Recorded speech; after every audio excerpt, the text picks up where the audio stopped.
All right, good morning. How is everybody doing? So let me just do a quick refresher here, make sure everything's showing up on YouTube correctly.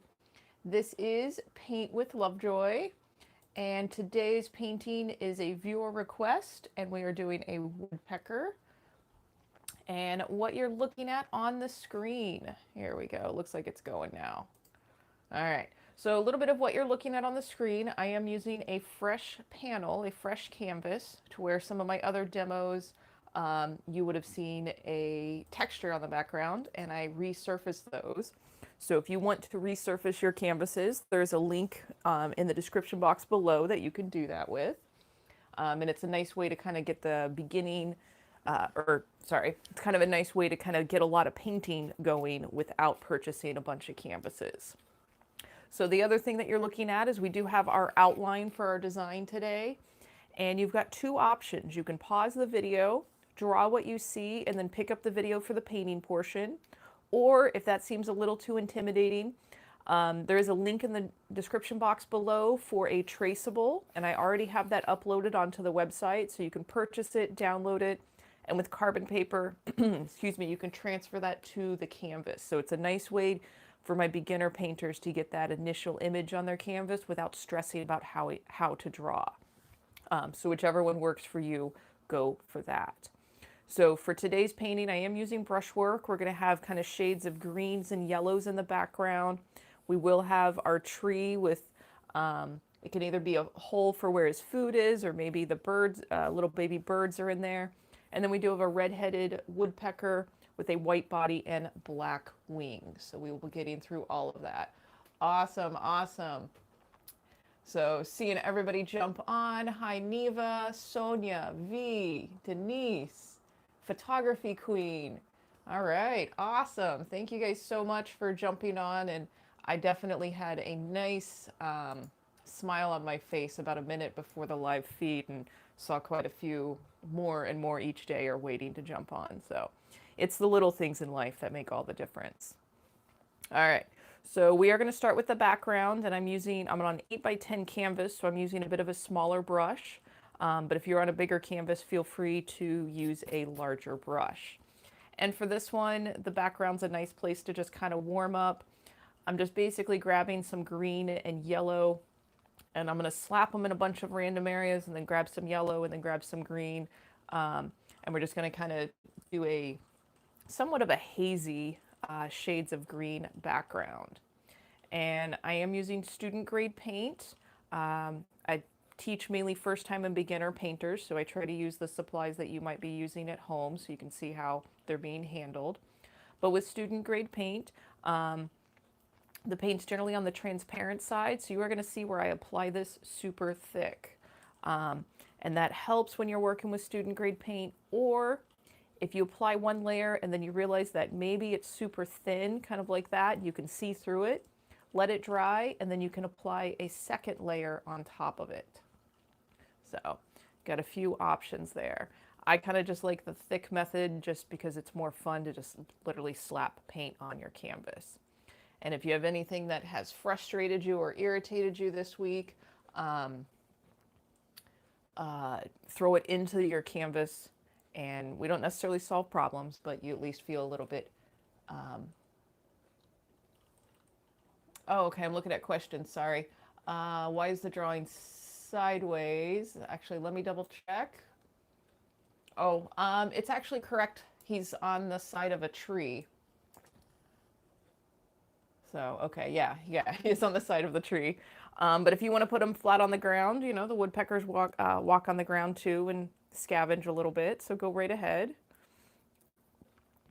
All right, so now I'm actually just grabbing some of that direct green, slapping it on there in a few spots. I'm going to do the same thing with the yellow, and then we will do some wet on wet blending. So just notice that I am throwing that on there kind of chunky. Don't think too much about it. This is your place to just kind of escape the world for a little bit and just paint. Now, as you're painting, I have the tendency to just stick with the same brush through most of the painting, but if you need to switch brushes to use a smaller brush to get into little nooks and crannies around here, go right ahead and switch it up. So now I'm actually just going to wipe off that paint. I'm going to grab some of the yellow. We're going to slap that on there and literally just slapping it in some vacant areas and even on top of the green. And then we'll do the wet on wet blending in a moment.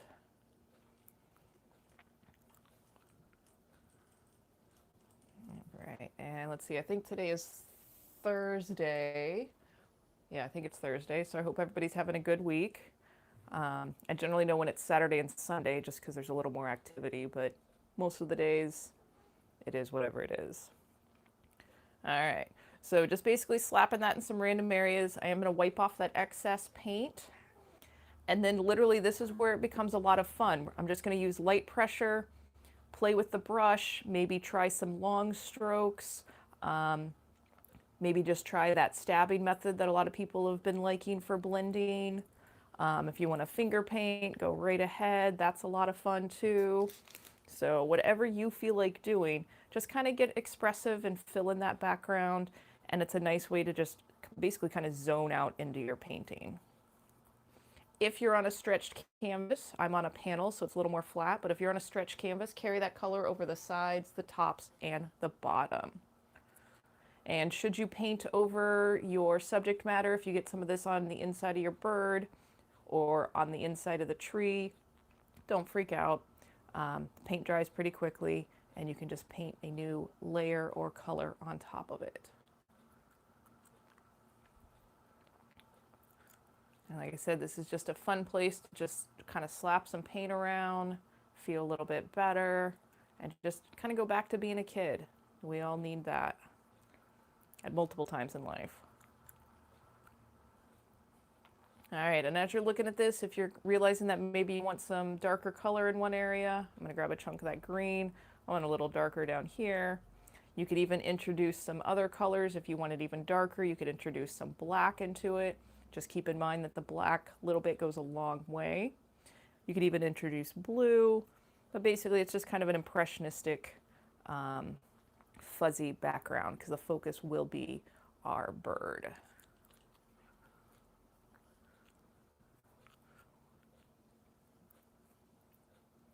And yeah, if you guys have any questions today, please feel free to leave a comment in the chat. I do try to look over there every couple of minutes.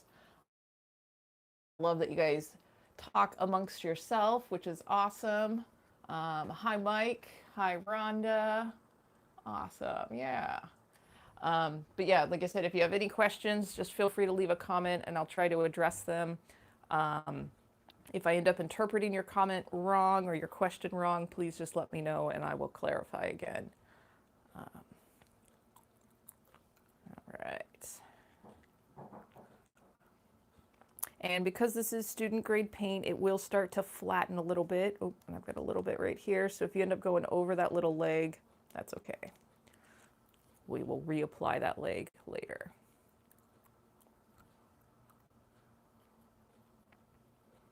Oh, but like I was saying, yeah, student grade paint, it won't keep all this texture. It will flatten just a little bit as it dries. And that's just due to the quality of the paint. All right, so we're cleaning that brush really good. We're going to go over to our shades of tan and start putting in our tree colors. And we're going to kind of do the same thing. We're going to slap some color on there. And then I will be keeping more kind of vertical brush strokes to kind of mimic the bark of the tree as we come in. All right, so same thing. I'm going to mix a little bit of white with the tan, but I am going to hang out primarily more in the darker tan. I don't want to go too light. And this is our raw sienna, our light yellow or light brown. All right, again, we're just going to be slapping colors on here.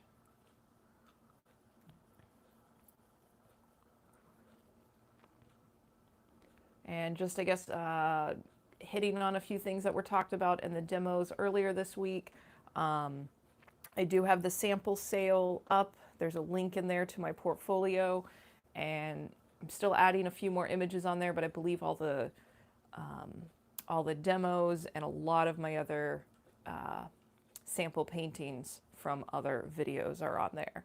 And it's a nice way to just grab some artwork for a rather cheap price. I don't have to store it anymore. And anything that you purchase on that website or my Paint with Lovejoy website all funnels back into making these videos, creating my artwork, and basically facilitating this lifestyle. So always, always appreciated. All right, and then let's see, I think a few other things that we talked about. I'm going to do a mixture of the raw sienna and burnt sienna, and the burnt sienna is that reddish brown. So yeah, so other things that we have talked about, I'm working almost in the stages ready to release some watercolor videos. Right now I just have a few time-lapse demos, and I just filmed 2 last night for kind of showing my palette, and there'll be specific colors. The demo ones, I'm using a travel kit, so you can't really see the colors specifically. But I'm thinking about kind of playing those along, maybe doing a little bit of a narration and talking about what I do and my process for watercolor painting. I was not traditionally trained in watercolors, so I don't have all the very specific skills, technical stuff as far as working with it. I've pretty much just experimented with watercolors. So that's basically what I'll be explaining and talking about. And you can follow along, and I'm making sure that there's some traceable so you can follow along with the image that I'm working on. All right, okay, so let's see, we got some questions. What brand of acrylic paint are we using? Okay, and look, I see a few more, so awesome. All right, so the brand of paint that I'm using, I buy in the half gallon, so this is called Chroma Acrylics. I like their consistency, I like their price for buying for the half gallon. But they don't sell them in the small containers in the United States. So the closest consistency to what I'm using right here is Liquitex Basics. And Liquitex is the brand, and Basics is their student grade paint. You also have Liquitex Artist Grade in soft body and heavy body. Those will be significantly more expensive than the Basics, so you'll know which one you're purchasing. But the Basics, like I said, I like how it keeps the consistency. It stays solid. Sometimes I've had some paint, super cheap paint, and then it just runs all over the whole plate and runs into the other color. So I don't like that. I also like this brand and the Liquitex because it'll stay workable, stay wet for about 20 minutes. So that way you can do some of your blending. Some of the other brands of paint, they're going to dry, they've got extra fillers in it, so they are going to dry super, super quick.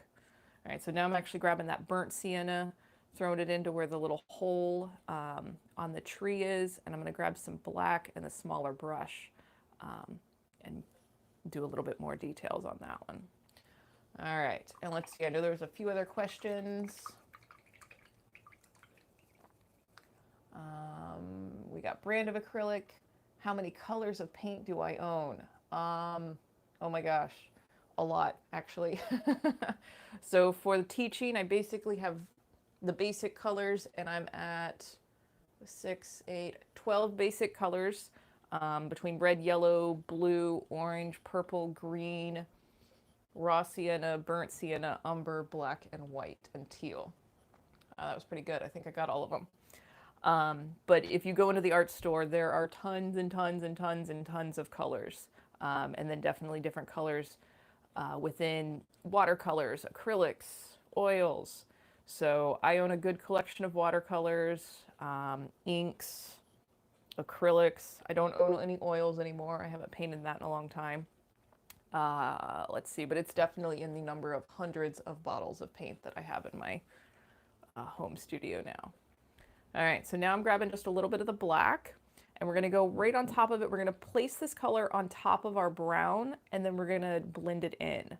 And I did put that brown on there pretty thick, so I don't need a whole lot of paint to blend in with it. And then we're just getting a few of these little lines here, and I'm going to soften those into the tree bark.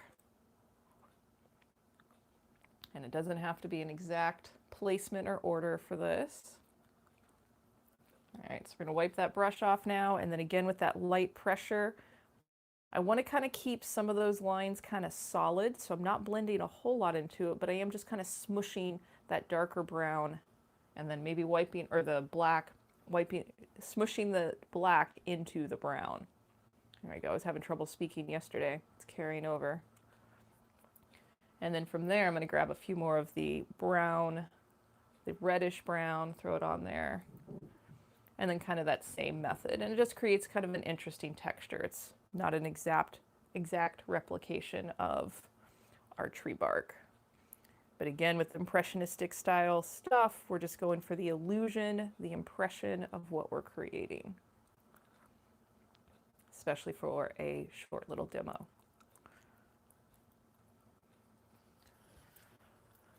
All right.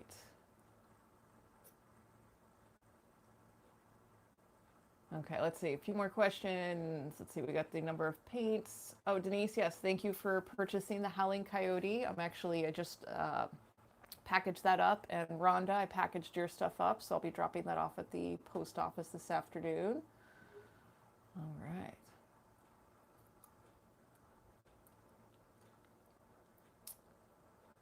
Okay, so let's see. Nevo, you're asking about the brand of paint. So if you scroll down in the description box, there should be, I think what it's called is a starter kit or beginner acrylic paint kit. You can click on that, and then from there you can click on the icons for the products, and I believe it takes you to Amazon, so you can purchase them there. All right. All right. Oh, and future demo, a frog. Good one, Rhonda. Thank you. All right, all right. Excellent, excellent. All right, so let's see. I think our tree's looking pretty good. Let me take a quick look in the camera. All right, not bad. And not too bad of a haze from the light from the window. So I do miss the lighting at my studio. That was very, very nice. All right, so let's see. We're gonna do some light gray in the body here. And then we'll do the black for the wings, black and dark gray, and then we'll move into the red for the head. So as we do our light gray, you do want to clean that brush out really good. Wipe it off if your water's pretty dirty like mine. Maybe just extra dry off your brush because you don't really want to have a whole lot of your dirt of your water coming into your white paint. All right, so like I said, we're going to make a super light gray. So a little bit of black goes a long way. So usually, like I said, I just grab that black, put it on the side, and then kind of mix it into the white. And again, just going for a light to kind of a medium gray. And we're going to be putting some shadows on the belly of our bird. And this is just indicating that we've got a little more depth. And because we are on a canvas, we have to create this illusion of space, this illusion of a 3D object on our canvas. So if you're following along at home, just observe the place where you see me put this light gray and then do the best that you can to mimic that. It does not have to be perfect. And I also realize it is light gray on a white panel, white canvas. So it is kind of hard to see. So do the best that you can. All right, so just kind of pointing out, we've got here, the front of the chest, a little bit kind of where the feet are happening, and then just a little spot right here, because the next part is super exciting, white on a white canvas. So basically filling in the rest of that space with just pure white paint. Where it comes up next to that light gray, I am blending it in a little bit with that. And then any of the places where my background overlapped my bird, I'm just placing that white kind of thick on there to compensate and cover it up. So like I said, super exciting to see at home, white on a white canvas. So basically just filled in this chest section. Oh, let's get his little leg right here. And then we've got another shoot of his leg coming down here. There we go. All right. Now we'll start getting into some color, and I am going to switch brushes. I'm going to move down to a pointy brush. All right. So we're going to make a bit darker gray. We're going to add a little on the beak and the legs. So this same pile I was just using right here, I'm just going to add a little bit more black. So this time we're going closer to a medium gray. About 2 to 3 shades darker than what you were just using.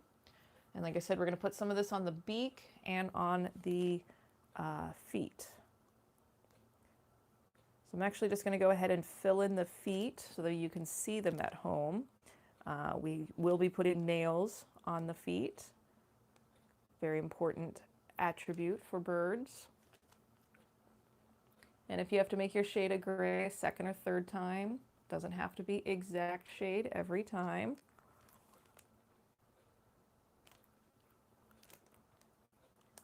And again, if you're painting over your background, just apply that paint kind of thick.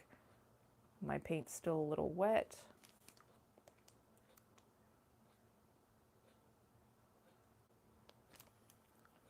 All right, and then that same gray, we're going to go ahead and just fill in the whole beak, and we will put a little bit of a lighter space on top of it. Remember to breathe. Forgot to mention that to you guys this morning. Even if you're not painting, just breathe right now. We need it. All right, so I'm going to wipe off that extra gray on the brush, and then I'm going to grab some white. I'm going to slap it on one spot on the beak and on the feet, and then we'll blend it in. So basically kind of that top center right there, just slap some of it on there. And then kind of on the tops of each of the little feet, the little claws.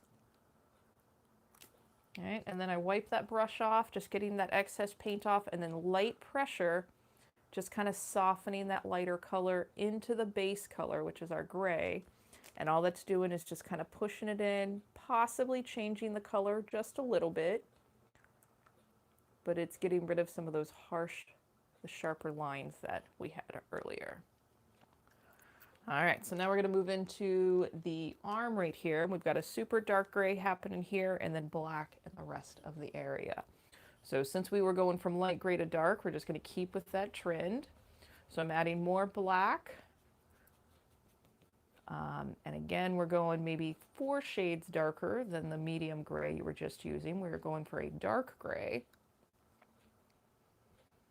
All right, pretty good. And where we're putting this dark gray is actually considered the highlight on the black, because the black's going to be darker than what we're putting on right now. So again, just kind of notice the placement and the shape of where I'm putting this, and do the best that you can to mimic that on your canvas.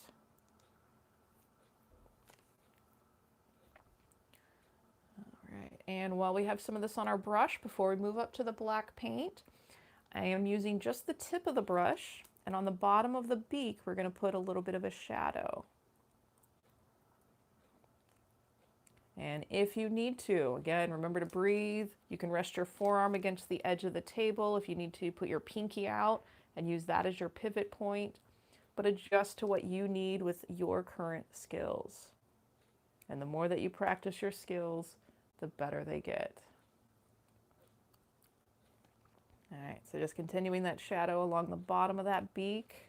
I'm going to do a little bit on the bottom of the feet right here.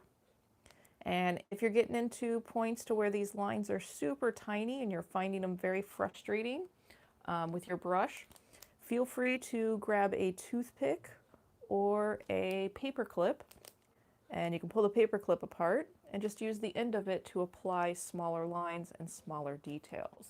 And I have found a lot of my students like that because of the rigidness of the paper clip or the toothpick compared to the movability and the softness of the bristles on the brush. All right, and again, just kind of put the shadow on the underneath side, the left-hand side of each of those little paws. So now I'm going to grab just that straight black. You don't even have to wipe your brush off. And I'm going to be filling in the rest of this wing. I am slightly overlapping the dark gray, and then we'll move into the red head for the woodpecker. And let's see, did I get all the questions answered? Awesome, glad you're stocking the UPS guy. Love it. Okay, so let's see. Neva, you have the Artist Loft paints. I do recommend go ahead, use those, finish them up, and then when you're ready to buy your next one, jump up and grab the Liquitex acrylic paint. What you're going to find with the Artist Loft and a lot of the other, I I'm just going to call them out, other cheap and more affordable paints. There's a lot of fillers in with those, so you'll end up using possibly twice the amount of paint that you would for better quality paint sometimes. So right now it's good practice, use them, but then jump up and try the Liquitex Basics and just notice the difference. And then from there, jump up again and maybe try the Liquitex artist grade paint, because there is a big difference between this student grade Liquitex and the artist grade. And I personally like using both artist grade and student grade paint in my work because I incorporate the transparency and some of the thinness for the student grade paint, and that's why I like it. So even if you come up with a combo of liking a few different things and maybe you like the artist loft, or, excuse me, I know a lot of people are painting with the craft paint, the folk art and the plaid paint, go for it. Just know that you have to adjust a little bit for each brand of paint you might be using. But I'd say true creativity is learning to utilize the tools that you have to the best of your ability. And if they're really awesome tools, awesome. If they're not so great tools, still utilize that to the best of your ability, and that is successful. Right.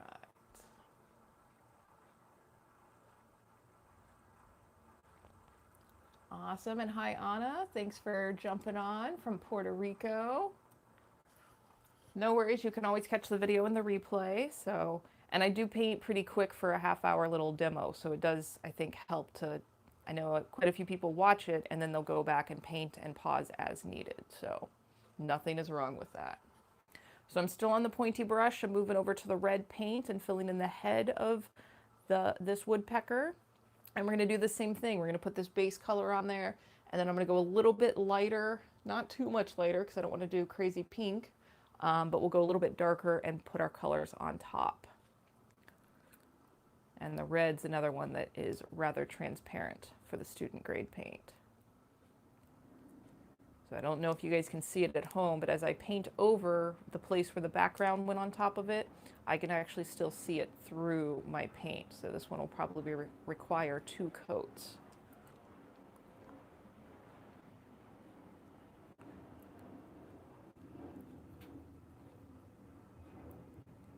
And the other thing that I recommend for all my first-time painters, aside from being kind to yourself, just get comfortable with painting, because each time that you paint, your brain's taking in the information of what it's like to mix paint, what it's like to hold the brush and the pressure.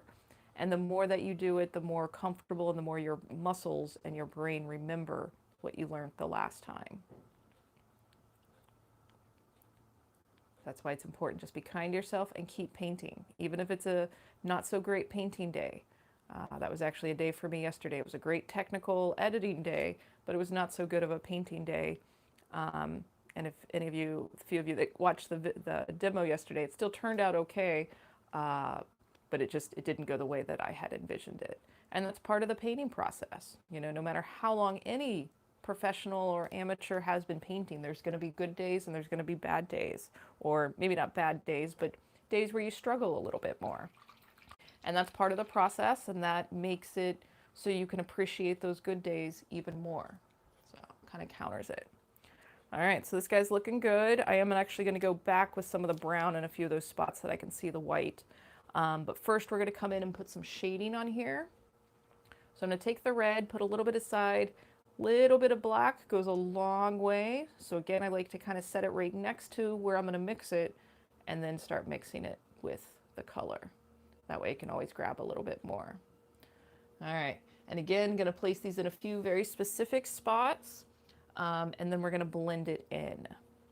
So kind of right here between the beak, and actually as I apply that on there, it's not dark enough, so I'm going to grab a little bit more black, and sometimes that happens. You may need to adjust your color once you put it on your canvas and realize that it needs to be darker or lighter. So this dark space, it's kind of going between the beak and the eye. And I am going on the top of the eye, almost like eyeliner. And that just helps give a little bit more definition.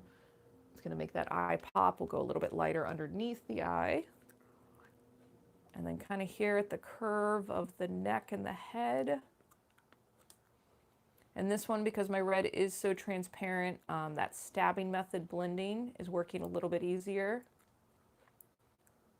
And it is just because that paint is so transparent. When you work with thicker paint, it just has a different feel to it. And if you need to, and a lot of times with the red, I do have to do this, go back and grab more red to put it on there because maybe that dark color is a little too overpowering. So when you paint, it's always a back and forth. So don't ever feel bad if you have to go back to something to adjust. And don't ever fall in love with any one spot on your painting, just in case you do need to change it. All right, so we're gonna add just a touch of white, and I'm gonna be rather sparing with it because I'm not a huge, I don't really wanna bring a whole lot of pink into there. And white and red, especially as wet paint, do mix together to make that color. All right, so I've cleaned the brush off. I've got just a little bit on the tip of the brush, and we're gonna again just kind of place it in a few areas, and then I'll go back and add just a few little brush strokes to blend it in.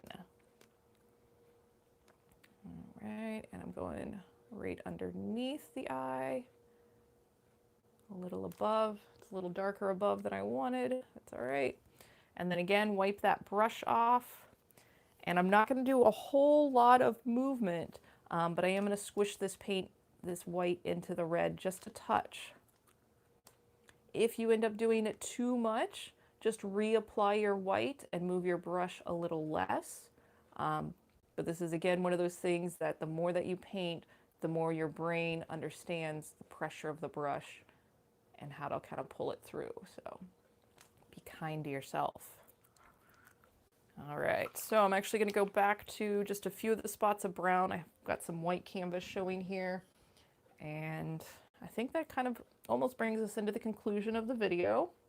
If you want, in some of my other demos, I've done black outlines. You can do that as well if you want. It gives it a bit more of a cartoony pop art feel. And if you go that route, I recommend that you let your paint fully dry, and then with your brush, go back and just do your outline, and you can mimic that traceable or the image that was at the beginning. All right. Ooh, and we got to put some nails on this woodpecker. He needs his nails to hold on to the tree. So pointy brush, black paint. These are just going to be like little hooks, almost like little apostrophes.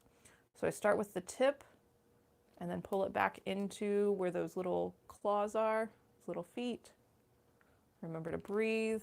If you're finding that you're shaky as you touch the canvas, exhale as you touch your brush to the canvas.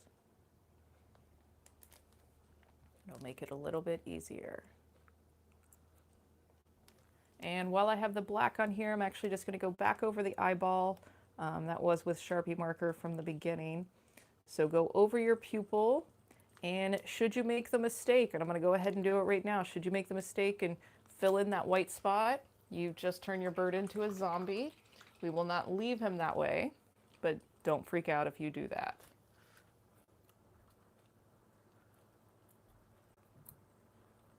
Awesome, awesome. All right. I'm glad you guys are liking it. Thank you. Oh, and V, I'm glad you painted the sea turtle today. It turned out awesome. Ooh, and the salamander. I forgot about that one. So 4 hours of painting. Awesome, awesome. And let's see. Yeah, the red's turning out really nice. Really happy with it. And yeah, I agree with both of you guys. It can be so just, you step into that world of your own head, your own imagination when you create, and the rest of the world ceases to exist. So that's definitely the reason why I create. So now I've got the white on here, and basically all you're going to do is just reapply that catch light if you painted over it in the beginning or when you added your black. And then I'm also going to take that white kind of on the top of the beak.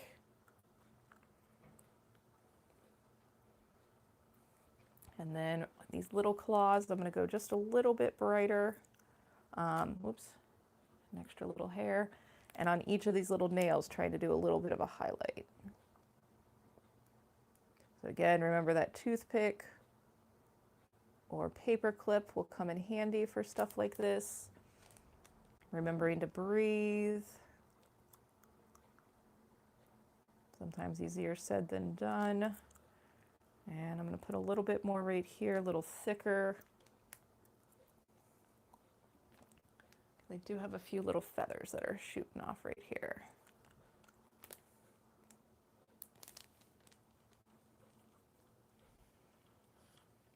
All right, so not bad for today. Turned out good. All right, so let's just check and see if there's any other questions aside from just getting lost in the world of painting. Oh, right, yep, and same with the writer's world. You have to go back and forth, edit, go back, edit, go back. That's part of life too. Awesome. So yeah, thanks for reminding for the thumbs up. So make sure you like the video, subscribe to the channel, check out more. I will continue to do the daily demos until I stop, which who knows when that will be. I think I looked at it. I'm almost up to 2 months for the amount of daily demos that we've done. Feel free to jump over and check out my online school, Paint with Lovejoy. My signature class, Paint Your Pet, and an intro to palette knife is on there, as well as plenty of free and $2 videos. Also, if you want to financially support Paint with Lovejoy, there's info in the box below. Even just watching the video and sharing this with your friends is huge support. So any form of support is greatly, greatly appreciated. All right, and I know we got the frog in for a suggestion, but if you want me to paint something specific, leave a comment and I'll add it to the list. And yeah, I think that takes care of it. So I hope everybody has a great day. I will see you tomorrow. Cheers.